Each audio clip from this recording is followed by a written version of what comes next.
जय श्री राधे। पूज्य श्री सद्गुरुदेव भगवान के चरणों में प्रणाम। पूज्य श्री राधा बाबा कहते हैं, आप इतना विश्वास कर लें, जब मैंने कम से कम वाणी के द्वारा भगवान की शरण ले ली है, तब चिंता का पात्र कैसे हो सकता हूँ। अब भगवान मुझ पर दया करके एक दिन अपनी असीम अनुकंपा का अनुभव अवश्य करा देंगे ही। जीवन में बहुत से नाजुक अवसर आते हैं और मनुष्य विपत्तियों से घबराकर भगवान पर विश्वास शिथिल कर लेता है।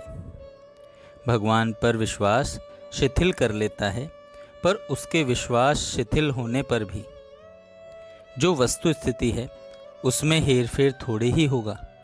आप अच्छी तरह विश्वास कर लें कि जिस सूर्य में यह शक्ति नहीं कि वह किसी को अंधकार दे सके, उसी तरह भगवान में यह शक्ति नहीं कि वे किसी पर अकृपा कर सकें। यह बात विनोद की सी है, किंतु भगवत कृपा से किसी अंश में समझने के उद्देश्य से लिखी गई है। दया में भगवान का कोई भी विधान मंगल से रहित हो ही नहीं सकता। मंगलमय से निकली चीज अमंगल कैसे हो सकती है।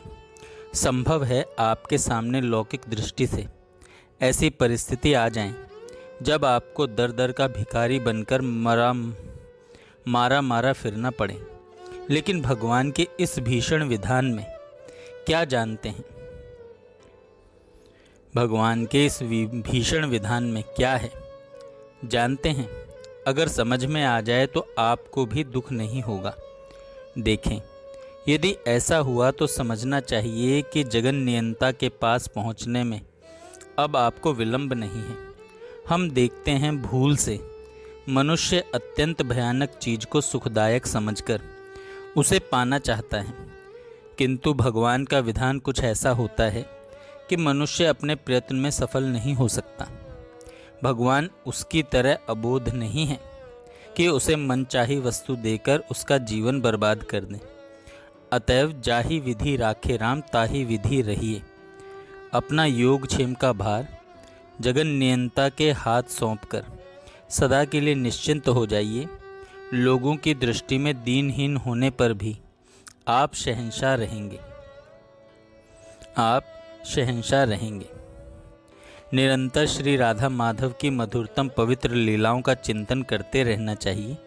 श्री भगवान का नित्य निरंतर मधुर चिंतन और विषयों से इंद्रिय भोगों से अत्यंत वैराग्य, ये दो भगवत प्रेम के प्रधान लक्षण हैं। इनका अधिक से अधिक अर्जन, संरक्षण और संवर्धन होना चाहिए। जय श्री राधे। जय